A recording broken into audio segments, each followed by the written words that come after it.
I'm gonna start this video off by asking you a question. Have you ever dreamed about Five Nights at Freddy's? If you answered yes, surprisingly you are not alone. Many of the community's greatest ideas have come from night terrors. It's a well-known developer fact that Scott Cawthon had nightmares about Bonnie the Bunny when the game first began development. Even recently, such a trend has continued to shape the community at large. But before we get into all of this, we'll have to start our story in 2020. 1 year before the release of FNAF Security Breach, Scott Cawthon would announce the Fazbear Fanverse Initiative, a way for the community's best fan game developers to receive funding and licensing under the official FNAF series.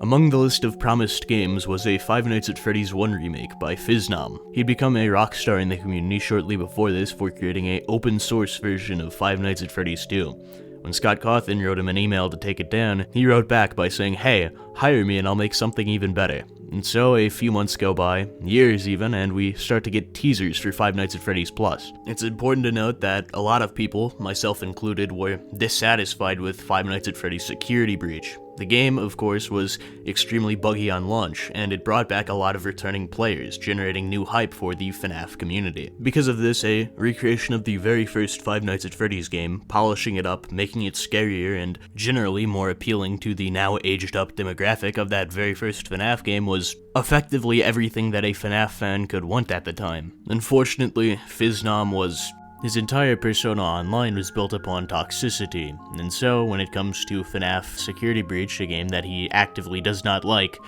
well, he took things a bit too far. Far enough that he ended up losing his job on the project, and the entire thing would be cancelled. A tragedy to the entire community before him. While FNAF Plus was dead in the water, the community surrounding it was not. A lot of people still wanted to play FNAF Plus, and there is still an even larger amount of people who didn't know that FNAF Plus was cancelled at this point. Eventually, a Russian YouTuber named Lost Paw Play would take it upon himself to recreate Five Nights at Freddy's Plus in all of its glory. He was knowledgeable enough in coding, so how hard could it be? He, within a few weeks, had a functional demo based off of the trailers working, and after tweaking it and making it playable, he would release the game to GameJolt. Unfortunately, GameJolt was not happy with him. Lost Paw Play's remake was not legal at all. Scott Cawthon has previously stated himself that he does not want people recreating his games, and this was just a scarier recreation of the first Five Nights at Freddy's. FNAF Plus was again dead in the water. Lost Paw Play would upload his finished version of Five Nights at Freddy's Plus, the fan game, to Telegram, where he'd leave it in the descriptions of his videos and call it at that. But while Lost Paw Play was done with Five Nights at Freddy's Plus, the rest of the community was not. What is that noise? Soon enough, a bunch of larger content creators would begin making videos about his fan game.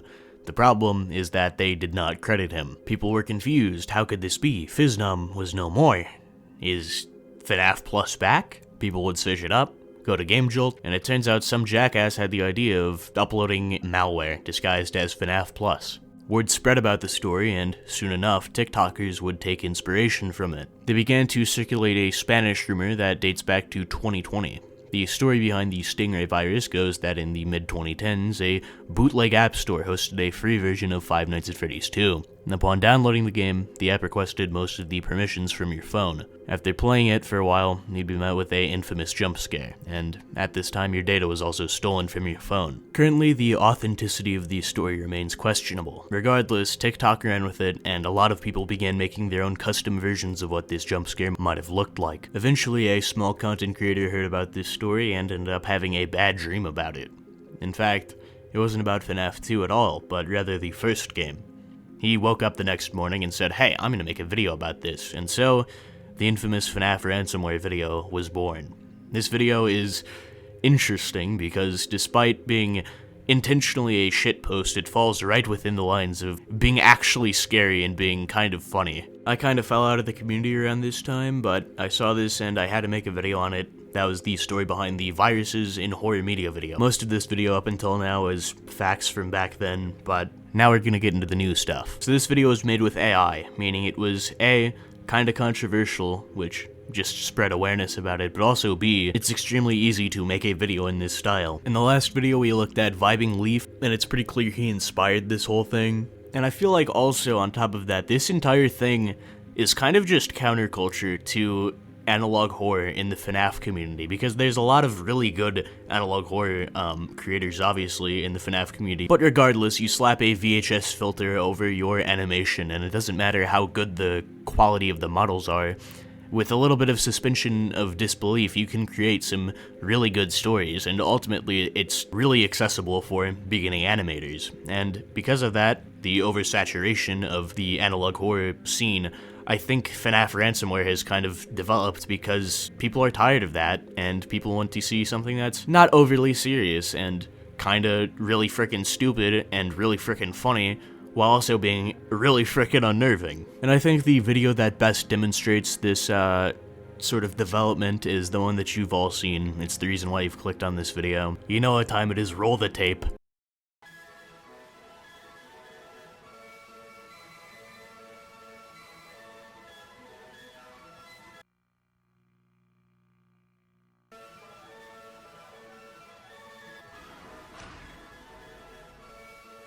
And there you have it, that is FNAF Weird Mobile Port right there. And interestingly enough, in not even like 2 weeks, somebody created a fan version of this, and then right after that, somebody else created a version of this on Roblox, of all things. So we're gonna play the Roblox version here, because I'm not downloading this thing, bro, okay? I will not be downloading your shady applications, alright? I know what happened on Game Jolt, dude.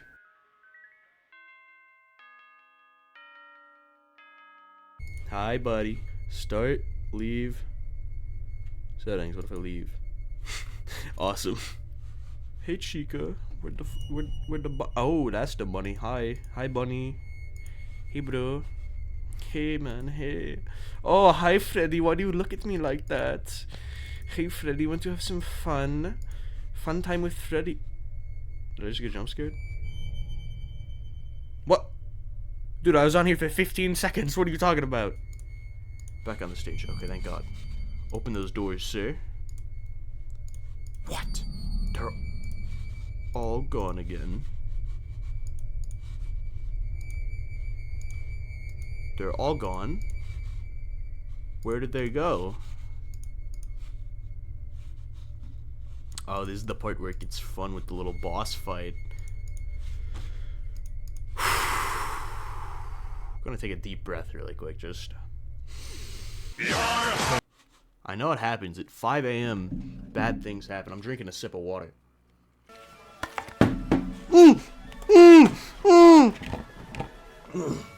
Put my water back up, dude. What are you doing? You can't scare me like that. What the hell? Fuck, my power's draining so fast now. Hi, buddy. Hi. You. Okay, I think that's the end of the demo. I think I punched my mic halfway through it, or I elbowed it, cause I was putting my water back, dude. Alright, breaking news. This game right here, F.I.V.E. by Jot4Dev just dropped, and it's, like, really scary. What the frick is that?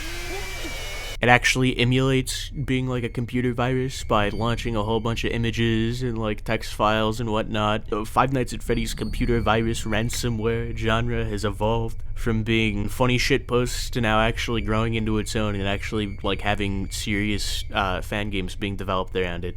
Bravo, I did not see this one coming. Listen, brother, all I'm saying, big fat grayscale door right here.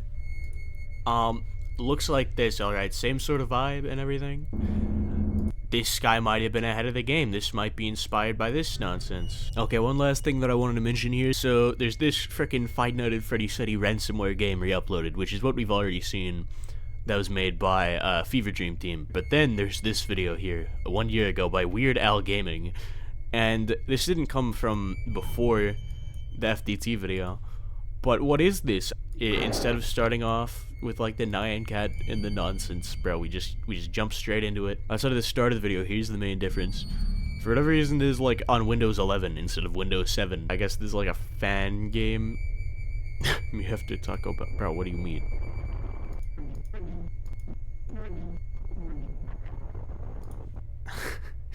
Is he like the Taco Bell dog? We're getting sleepy, very sleepy. No. Wait. Legalize nuclear bombs. They made frickin' Taco Bell dog plushies. The other three are pretty good. So anyway, let me show these off to you, and you can have a listen. So this is the first one. Legalize nuclear bombs. Bro.